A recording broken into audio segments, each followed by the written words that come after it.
সিঁদুর যে সে পরে কি একটা কুমারী মেয়ে সিঁদুর পরবে? পরবে না। যাদের স্বামী মারা গেছে সিঁদুর পরবে? পরবে না। তাহলে সিঁদুর কারা পরে? যাদের স্বামী আছে তারা সিঁদুর পরে।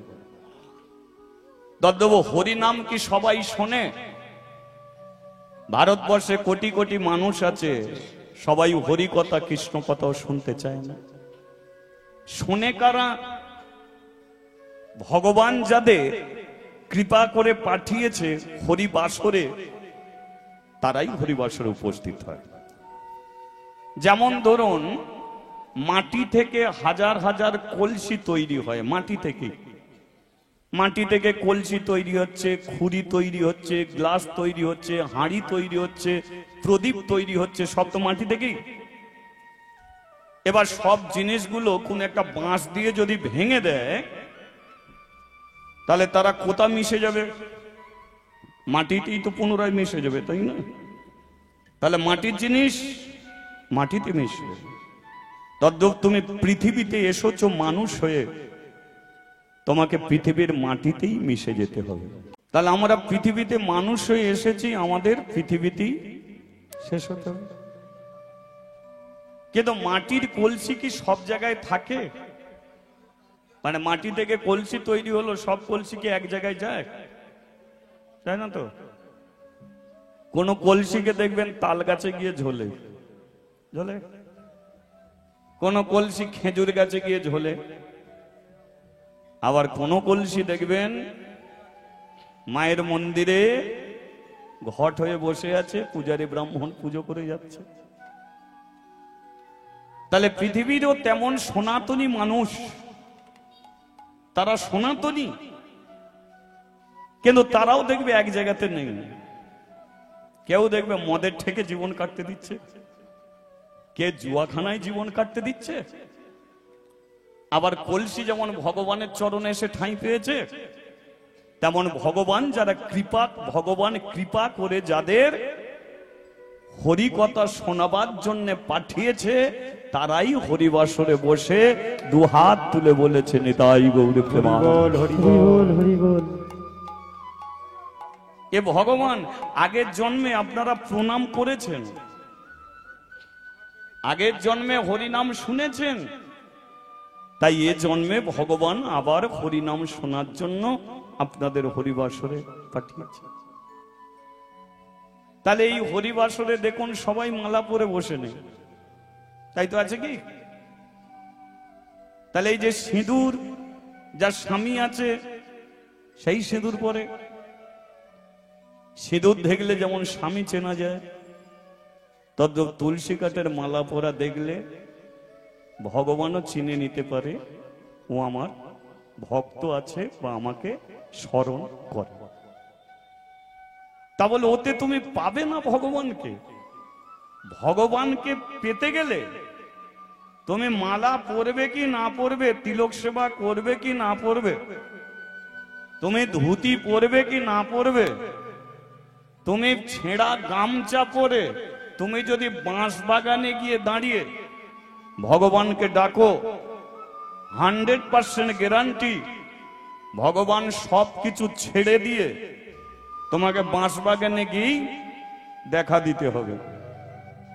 তাহলে সেটা কি? সেটা হলো একটা জিনিস, একমাত্র ভক্তি, একমাত্র ভালোবাসা। ভক্তি যার, ভগবান তার। ভক্তি নেই যার, ভগবান নেই তার। তাহলে মালা তিলক গুলো পড়ছে কেন? এগুলো কিসের জন্য? তোমার ভক্তিটাকে বাড়াবার জন্য, এছাড়া অন্য কিছু না। ধরুন এমন একজন আছে, দেখবেন যে চায়ের দোকানে বসে বসে এমন সাজিয়ে সাজিয়ে মিথ্যে কথা বলে, তার কথা শুনে দেখবে তাকে সবাই চা খাওয়াচ্ছে, আসে বিনা পয়সায় চা খেয়ে চলে যাচ্ছে, মিথ্যে কথা বলে। এমন কিছু মানুষ আছে মিথ্যে কথা বলে চা খেয়ে যাচ্ছে বিনা পয়সা। যে দিন রাত্রি মিথ্যে কথা বলে, তাকে ধরে করে একটা মোটা তুলসী কাঠের মালা পরিয়ে দেবে। ও ভাই, দূরে গিয়ে তাকে ধরে করে মোটা একটা তুলসী কাঠের মালা পরিয়ে দাও, দেওয়ার সঙ্গে সঙ্গেই দেখবে তার একটা ভেতরে ধাক্কা লাগবে। দূর, মিথ্যে কথা বলবো বটে, তবে অত বলবো নি, একটু কম করে বলবো। ভেতরটায় ধাক্কা লাগবে। যে প্রত্যেকদিন অখাদ্য কুখাদ্য জিনিস খায়, তাকে মোটা করে মালা দিল, ও তারও ভেতরে ধাক্কা লাগবে। দূর, প্রত্যেকদিন আর খাবো না, একবারে চোখ ছাড়তে পারবো না, অল্প হলেও খাবো। কমছে তো। তাহলে ভেতরের ময়লাগুলো, এই যে লোভ চাওয়া পাওয়া, এটা খাবো ওটা খাবো সেটা খাবো, এই করব ওই করব, ওকে ঠকিয়ে নেবো তাকে ঠকিয়ে নেবো, এই যে মানুষগুলো আছে, তাদের ঘরে ওই মালা তিলক পরিয়ে দিলে তাদের ভেতরে ময়লাগুলো চলে যাবে। এ তুলসী কাঠের মালা তিলক সেবা ভেতরের ময়লাকে দূর করে। বাঙালির 12 মাসে 13 পার্বণ, প্রত্যেকে মাসে একটা করে পুজো অর্চনা লেগে আছে। কেন? শুধু সনাতন ধর্মের মানুষকে স্মরণ করিয়ে দিচ্ছে, প্রত্যেকে মাসে 2-3 দিন করে ধর্মের পথে টেনে রাখার জন্যই এত কালী দুর্গা লক্ষ্মী সরস্বতীর পূজা, শুধু এইগুলোকে ধরে রাখার জন্য। আজকে মালা পরে না বলে সে কালকে হলেও পরবে, কিন্তু মালা পরে না বলে যদি আমি নিন্দে করি, সে যেদিন মালা পরে হরিবাসরে বসবে সেদিনকে নিন্দে নিয়েও কথা নিয়েও কোনোদিন ফিরিয়ে নিতে পারবো না। চোখের জল যেমন কোনোদিন চোখে আর ফেরে না, তদ্রূপ কারো উদ্দেশ্যে ছোট বড় করে কথা বলে দিলে সে কথাকে ফিরিয়েও নেয়া যায়। হরি বল, হরি বল। সবই ভাই ভাই, সবই আমরা সনাতনী, সবই আমরা সনাতনী। আমাদের ধর্ম সনাতন। আমাদের ভগবান শ্রী বিষ্ণু নারায়ণ, শ্রী রামচন্দ্র, ভগবান শ্রীকৃষ্ণ, কলিতে সে গৌরাঙ্গ মহাপ্রভু, সবই আপনার না। আমাকে এত সম্মান করারও দরকার নেই, এত সম্মান করার দরকার নেই, এত শ্রদ্ধা ভক্তি করার দরকার নেই। আমিও যেমন আপনারাও তেমন, তবে তফাৎ কোন জায়গায়? এক জায়গাতেই তফাৎ, ভগবান আমাকে বলতে পাঠিয়েছে, আপনাদের শুনতে পাঠিয়েছে। তফাৎ হলো এটা। আমি বলতে এসেছি কারণ ভগবান আমাকে বলতে পাঠিয়েছে, তাই আমি বলছি। আপনাদের শুনতে পাঠিয়েছে, তাই আপনারা শুনছেন। ভগবানের যদি কৃপা হয় তাহলে আজকে আমি বলার জায়গায় আছি, কালকে শোনার জায়গায় যাব, আর শোনার জায়গায় যে আছে সে বলার জায়গায় এসে আমার মতো বলে যাবে। তবে কার কোন দিন কি যায় কেউ বলতে পারবে না। আজকে আলোচনা করব ভক্তিকে নিয়ে, যে কেমন ভক্তি থাকলে তার কৃপা পাওয়া যায়, যেখানে কিচ্ছু আপনাকে করতে হবে না। ঠাকুর ঘরে প্রদীপ দিতে হবে না, ধূপ দিতে হবে না, ধুনো দিতে হবে না, রাজভোগ রাজমিষ্টি খেতে দিতে হবে না, মালা তিলক এসব কিছু তোমাকে লাগবে না। তাহলে এমন কি আছে? সেটা কি? সে ভক্তি। আর সেই ভক্তিতে যে ভগবানকে পাওয়া যায় প্রমাণ করেছিল কাশী ধামের একটি মেয়ে, বেনারস কাশী। আর সেই কাশী ধামের একটি মেয়ে, মেয়েটার নাম ছিল মাদ্রি। কি নাম বললাম মা? হ্যাঁ, আমার সঙ্গে কথা বলবেন একটু। হ্যাঁ, এটা তো একটা সৎসঙ্গ। আমি বলে যাচ্ছি, কেউ যদি বলে সেখানে একটু হু হা যদি ঘাড় নাড়ে তাহলে বলতে ভালো লাগে। কি, আমরা তো সবাই জীবিত, সামনে বসে যদি মরার মতো, আমরা জীবিত, আমরা এখানে কেউ মৃত নয়। আমরা একে অপরের মধ্যে আলোচনা করব, এই তো একটা সৎসঙ্গের কিছুক্ষণ আমরা এই পথে থাকবো। তাহলে মেয়েটার নাম হচ্ছে মাদ্রি। এই মাদ্রি ছিল ভারতবর্ষের একটা সাধিকা।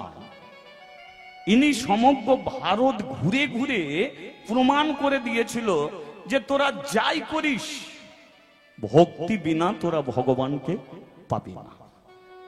এই যে ভক্তিটা কি জিনিস, এটা আমরা এই মাদ্রির মধ্যে দিয়ে আস্তে আস্তে জানবো। তাই লীলা আস্বাদন করব কি? ভক্তির ভগবান কৃষ্ণ দাসী মাদ্রি দেবী। ঠিক আছে, আমি বলতে থাকবো, আপনারা শুনতে থাকবেন। তার আগে একবার বলিয়ে চৈতন্য মহাপ্রভু কি। আজ একটু হরিনাম করে নেওয়া যাবে কি? হরিনাম করে নেওয়া যাবে? আপনারা করবেন? আচ্ছা, যে যে করবেন না একবার হাত তুলুন।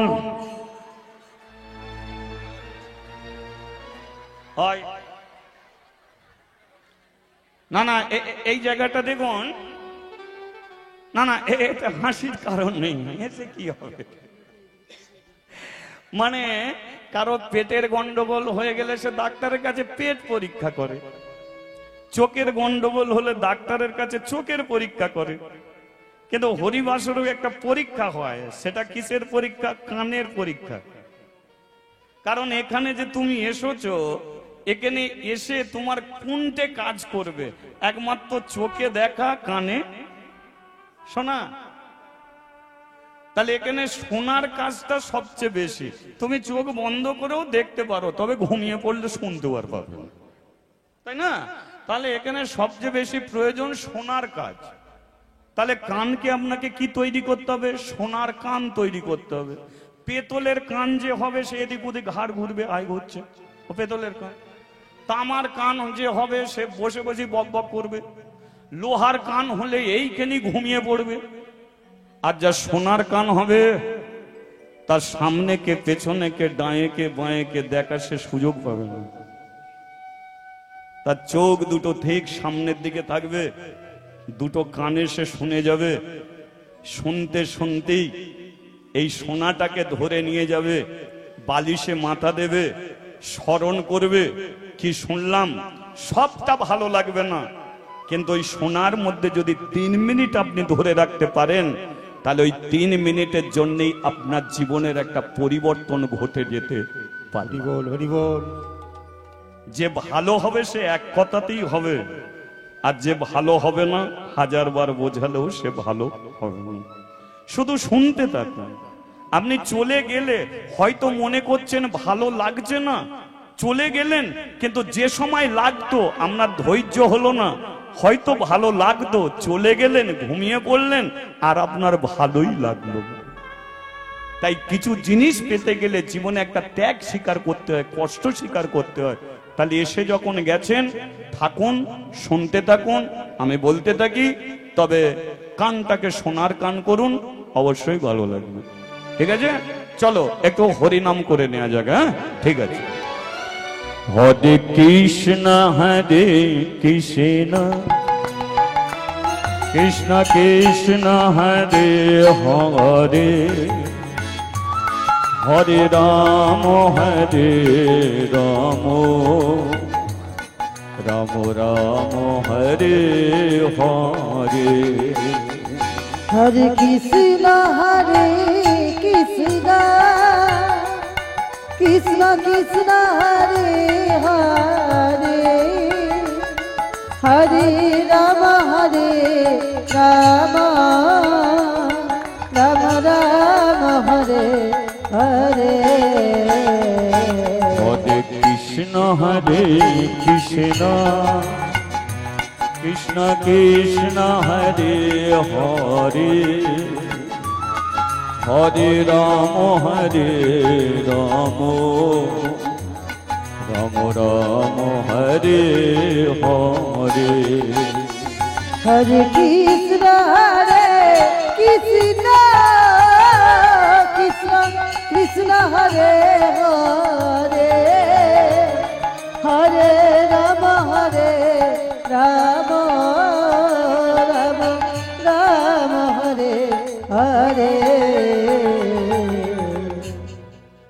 সবাই যে তালি দিতে বলছি তা নয়, না দিলেও চলবে।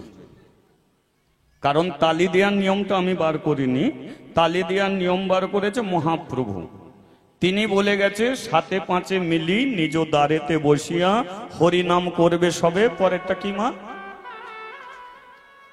তাহলে মহাপ্রভু যারা নিয়ম মানছে তারা দিচ্ছে, যারা মানছে না দিচ্ছে না। তাহলে মানছে না বলি যে কোনোদিন আর মানবে না, এর কোনো মানে নেই। আজকে শুনছে, একদিন তালি দেবে কি? কিন্তু তোমাদের বলে দিচ্ছি, তুমি তালি দিচ্ছ, পাশের মানুষটা দিচ্ছে না বলে যেন নিন্দে করো না। কারণ মানুষ মানুষকে নিন্দে করা ধর্ম নয়, মানুষ মানুষকে তুলে ধরাটাই ধর্ম। কি, যে ডুবে যাচ্ছে তাকে টেনে তুলে ধরো। তুমি মালা পরেছো, চেষ্টা করো 5 জন যেন মালা পরে, সেই চেষ্টায় থাকো। তুমি তিলক সেবা করেছো, তৈরি থাকো তাকে যেন পরিয়ে দিতে পারো। দূরে সরিয়ে নয়, যারা ডুবে যাচ্ছে তাদের তুলে ধরো। যেমন পেরেক দেখেছেন তো মা? পেরেক এত হালকা জিনিস জলে ফেললে ভেসে যায়, এ তো তোমরা মাথা নাড়ছো। পেরেক জলে ফেললে ভাসে? সেই ভুলভাল। ঠিক, পেরেক জলে ফেললে ডুবে যায়, তাই তো? কিন্তু পেরেককে যদি কোনো একটা কাঠের সঙ্গে সাঁটিয়ে, পেরেককে কোনো একটা কাঠের সঙ্গে সাঁটিয়ে কাঠকে যদি জলে ভাসিয়ে দাও, পেরেক আর ডুববে? আর ডুববে? তাহলে যারা তালি দিচ্ছে তারা কাঠ, আর যারা দিচ্ছে না পেরেকের মধ্যে ডুবে যাচ্ছে। ওদের ডুবতে দিও না, ওদের টেনে নিয়ে এসে তোমাদের সঙ্গে সাঁটিয়ে দাও, ওরাও একদিন কৃষ্ণ নামের হরিবল। শুধু চেপে ধরে রাখো, ছেড়ে দিলে হবে না, তাই তো? চলো, মহাপ্রভুর আর একটা নিয়ম ছিল, সেই নিয়মটা যদি একটু মেনে চলতাম তাহলে আমাদের হরিনামটা বুঝে মহাপ্রভুর কানে চলে যেতে পারত। তাহলে সেই নিয়মটা একটু মানা যাবে কি? তিনি যখন হরিনাম করতেন তার হাত দুটো কোন দিকে থাকতো? এ তো অনেকে জানে, অনেকে জানে না। না, সবাই জানে। আচ্ছা, ওপর দিকে থাকতো তো? তাহলে একটু ওপর দিকে হাত তুলে হরিনাম করা যাবে কি? চল। ও হরে কৃষ্ণ কৃষ্ণ কৃষ্ণ হরে হরে, হরে রাম রাম রাম হরে হরে। ও হরে কৃষ্ণ কৃষ্ণ কৃষ্ণ হরে হরে, হরে রাম রাম রাম হরে হরে। ও হরে কৃষ্ণ কৃষ্ণ কৃষ্ণ হরে হরে, হরে রাম রাম রাম হরে হরে। ও হরে কৃষ্ণ কৃষ্ণ কৃষ্ণ হরে হরে, হরে রাম রাম রাম হরে হরে। বলো রাধা মাধব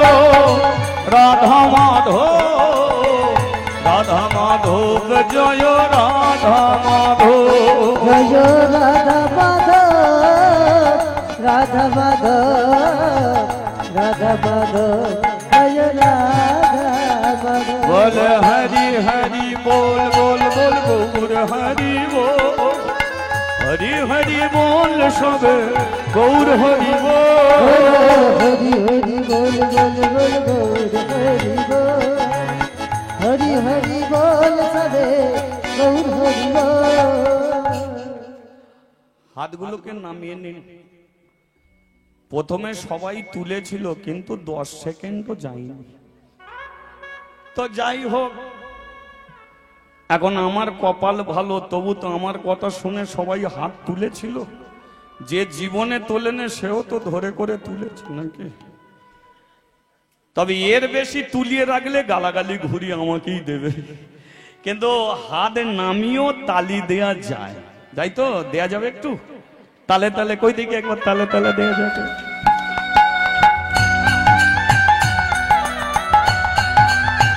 আচ্ছা, একটু উলুধ্বনি করা যায় তো?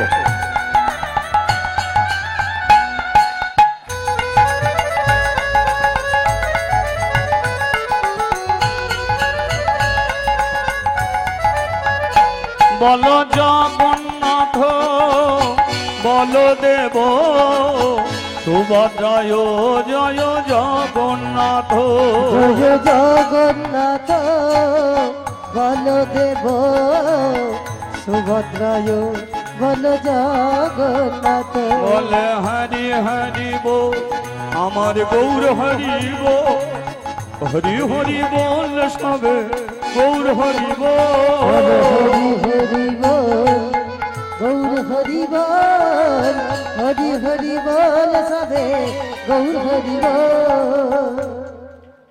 আর একবার জয়ধ্বনি দিয়ে দাও, বেশ কিছুক্ষণ আর দিতে হবে না। বলিয়ে চৈতন্য মহাপ্রভু কি।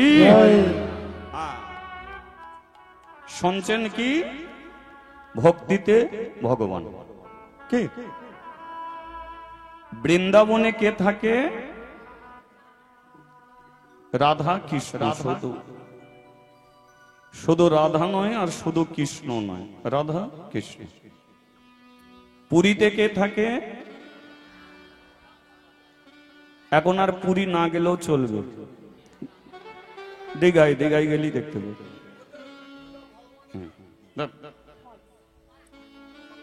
কাশীতে কে থাকে? বাবা বিশ্বনাথ শিবজি। কাশী, এই যে বেনারস কাশী, কাশীতে যে এখন যে মন্দির আপনারা দেখেন বা কেউ যদি গিয়ে দেখেন, এর আগে অনেকবার মন্দির হয়েছিল, কিন্তু মন্দির ভেঙে দিয়েছিল সব। ওই কাশীর মন্দিরে হাঁড়ি করে গোমাংস পর্যন্ত দিয়ে দিয়েছিল, গোমাংস। তাতে কাশীর জমিদার তিনি ঘোড়া ছুটিয়ে দিয়েছিল, আর ঘোড়া ছুটিয়ে দেওয়ার পরে বলেছিল যে এই সকালবেলা আমি ঘোড়া ছুটিয়ে দিচ্ছি, এই ঘোড়া যতদূর পর্যন্ত ছুটে ছুটে আসবে ততদূর পর্যন্ত কাশী শিবজির এলাকা হবে। তাহলে অতি পুরাকালে, মানে একদম প্রথম কাশীতে যে মন্দির করেছিল তিনি ছিলেন একটা জমিদার, নাম হলো তার শিব শঙ্কর রায়। কি বললাম? হ্যাঁ। কাশী কিন্তু ধাম ছিল না, কাশী ছিল গ্রাম। আমাদের যে এই যে গ্রাম একটা, তেমন কাশী হলো গ্রাম। জমিদার শিব শঙ্কর, তার স্ত্রী হচ্ছে অহল্যা। এদের কিছুতে অভাব নেই, কিন্তু অহল্যার একটাই অভাব, 12 বছর বিয়ে হয়েছে, মা হতে আর পারে। এই নিয়ে অহল্যা রাত্রিতে জমিদার যখন ঘুমিয়ে পড়তো, এ কেঁদে কেঁদে চোখের জলে বালিশ ভিজিয়ে দিত। এখন যার পাশে বসে কাঁদে, একটু হলেও তো ফোঁস ফোঁস করবে নাকি? জমিদার একদিন উঠে পড়েছে, উঠে কাঁদছে কেন? কিসের অভাব আছে? সব কিছুই তো দিয়েছি তোমাকে, অভাবটা কিসের বলো? অহল্যা বলে উঠলো, আমি মা হতে পারছি না। জমিদার বলে উঠলো, মা হতে পারছো না মানে তুমি ছেলে পুলে কটা চাও? একটা। আজ একটা ছেলে তোমার কোন কাজে লাগবে? আমি যখন মরবো মুখে জল দেবে, শ্মশানে নিয়ে যাবে, মুখে আগুন দেবে। পাপ করে যদি নরকে যাই, নরক থেকে উদ্ধার করার জন্য আমারই ছেলে গয়ায় গিয়ে পিণ্ডদান করবে। তাহলে ছেলে মরার সময় জল দেবে, আগুন দেবে, আর গয়ায় পিণ্ডদান করবে যদি পাপ করো। আচ্ছা, মুখে জল দেবে, দেবে তো? বলে হ্যাঁ দেবে। মহাভারত সম্পর্কে কিছু জানো? অহল্যা বলে উঠলো, একটু একটু শুনেছে। আচ্ছা, মহাভারতে একটা মেয়ে ছিল জানো? মেয়েটা চোখে দেখতে পেত, তবু চোখে কাপড় বেঁধে ঘুরে বেড়াতো। মেয়েটাকে চেনেন? গান্ধারীর 100টা ছেলে ছিল, মরার সময় কোনো ছেলের হাতে জল পেয়েছিল? পাই। তুমি একটা ছেলে আশা করছো মরার সময় জল দেবে, আর গান্ধারীর 100টা ছেলে মরার সময় সে জল পেল না। রাবণ রাজার 1 লক্ষ ছেলে, 6 লক্ষ ছিল নাতি। 1 লক্ষ ছেলে, 6 লক্ষ নাতি, কিন্তু রামচন্দ্র তার বংশে বাতি দেওয়ার জন্য কাউকে রাখেন। তাহলে তুমি একটা ছেলের আশা করছো? আমি বলি অহল্যা, শোনো, ছেলের আশা তুমি করতে যেও না। গ্রামকে ভালোবাসো, সমাজকে ভালোবাসো, দেশকে ভালোবাসো, প্রকৃত ভারতবর্ষের একজন নাগরিক হয়ে যাও।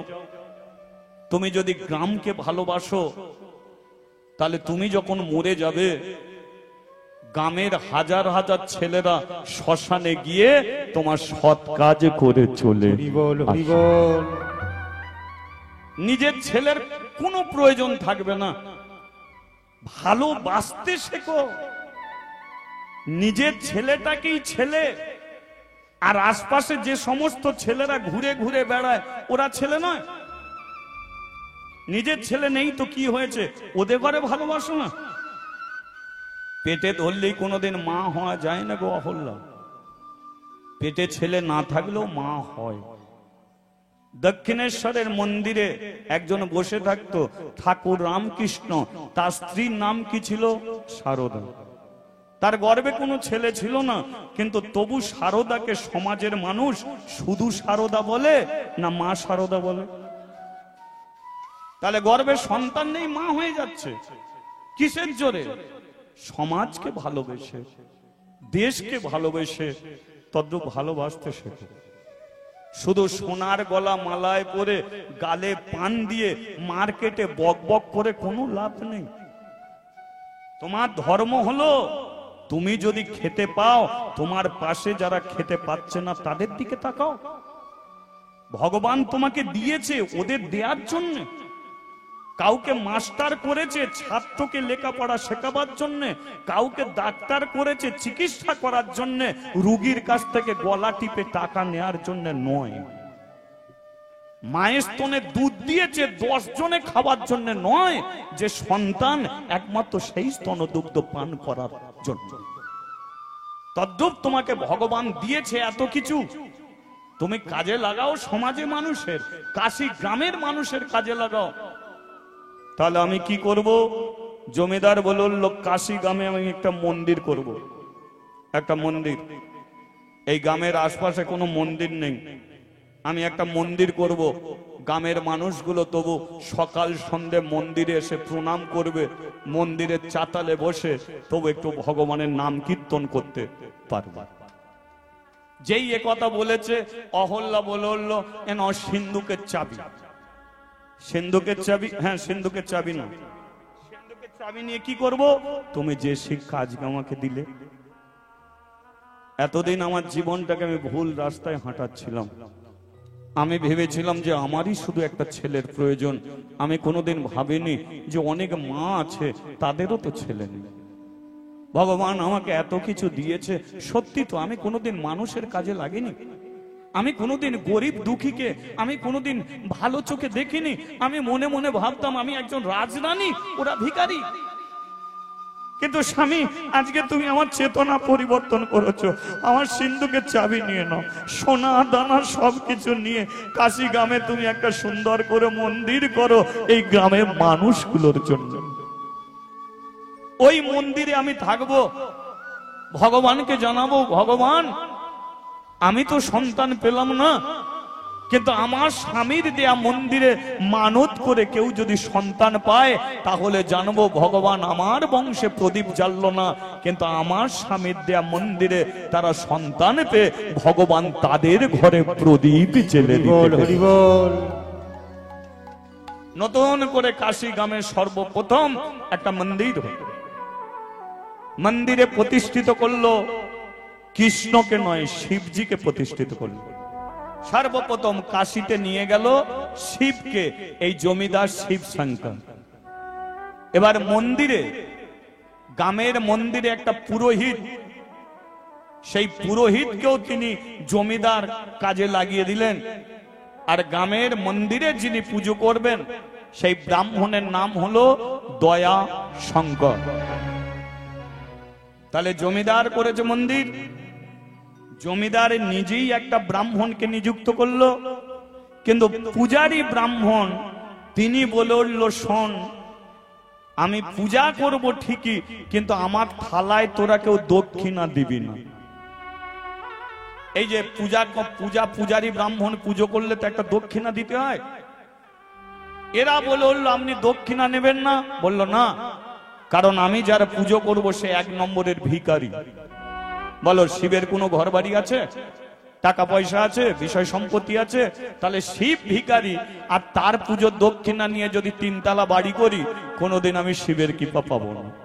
তদ্রূপ একটা কথা বলি শোন, পূজা যদি করার মতো করতে পারি, তাহলে একদিন শিবের চরণে মাথা রেখেও মরে যেতে পারি। হরি বল। সেটাকে বলা হয় পূজা। আর একটা কথা, শিবের মন্দিরে এসে কোনো দিনের জন্য শিবের নামে জয়ধ্বনি তোরা করবি না। এটাই হচ্ছে আমাদের সঙ্গে ওই মন্দিরের তফাৎ। বলুন তো, শিবের মন্দিরে গিয়ে আমরা শিবের নামে জয়ধ্বনি করি, কিন্তু এটা করা ঠিক না। শিবের মন্দিরে গিয়ে আপনাকে কৃষ্ণ গুণগান কীর্তন করতে হবে, তবে শিব আপনাকে কৃপা করবে।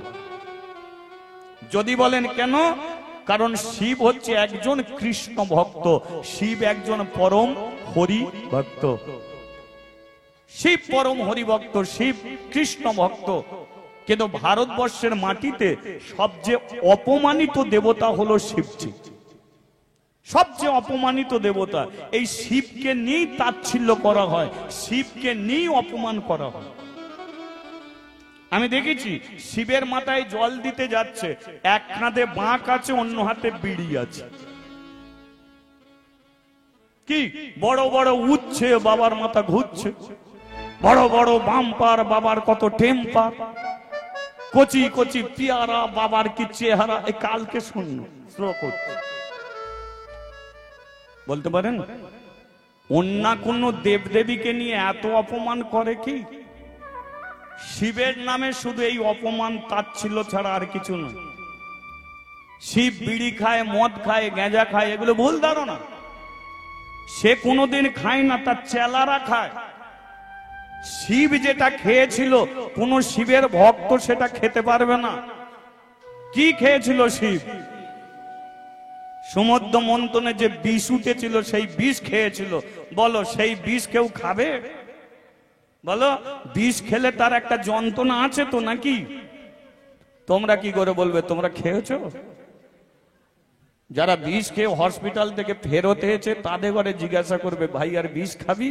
বলবে, গলায় দড়ি দিয়ে মরবো, তো বিষ খাবো না। তাহলে শিব ওই বিষ খেয়েছিল, কিন্তু এরা কেউ সেটা খাবে না।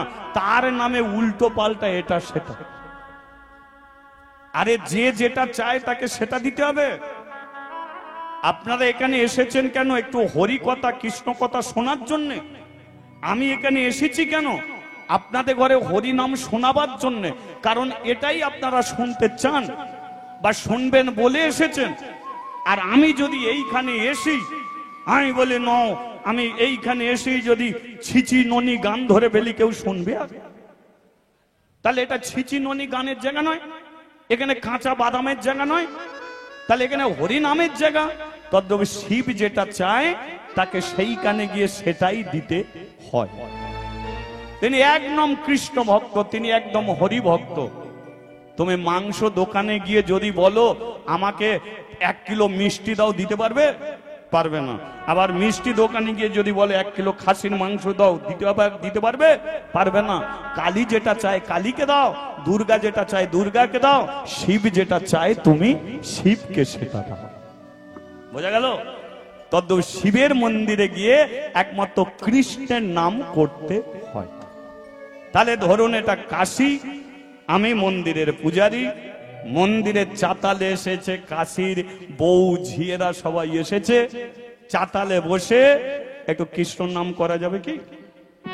এ মন্দিরে করা যাবে তো? অসুবিধা নেই তো? চলো সবাই মিলে একটু শিবের মন্দিরে কৃষ্ণের নাম করে নি। কৃষ্ণকে সব কৃষ্ণ মাধব সুধা মাখা কৃষ্ণ নাম নাম রে মধুমাখা এই নাম। হর কৃষ্ণ কেশব কৃষ্ণ মাধব সুধা মাখা এই নাম নাম রে মধুমাখা এই নাম। জপরে জপরে ও মন রসনা জপরে জপরে অমন রসনা জপরে জপরে ও মন রসনা জপরে অমন রসনা জপরে কৃষ্ণ নাম নাম রে সুধা মাখা এই নাম আর কৃষ্ণ কেশব কৃষ্ণ মাধব সুধা মাখা এই নাম নাম রে মধু মাখা এই নাম এই নামে জপ ভোলো আপনারে তোমার ঘুচে যাবে তৃষা প্রেম পারা পারে নাম জপ ভুলো আপনারে বুঝ যাবে তৃষা দেব পদা পারে ভুলো না কৃষ্ণ নাম ভুলো না ভুলো না ভুলো না কৃষ্ণ না ভুলো না ভুলো না কৃষ্ণ নাম ভুলো না ভুলো না কৃষ্ণ না ভুলো না অবিরত জপ নাম হৃদয় মাঝে অবিরত জপ নাম হৃদয় মাঝে কৃষ্ণ কেশব কৃষ্ণ মাধব সুধা মাখা এই নাম নাম রে মধু মাখা এই নাম হরি নাম কৃষ্ণ নাম হরি নাম কৃষ্ণ নাম হরি নাম কৃষ্ণ নাম একবার হাত তুলে হরি বল কৃষ্ণ হরি বলি একবার রাধা মাধবে কি জয়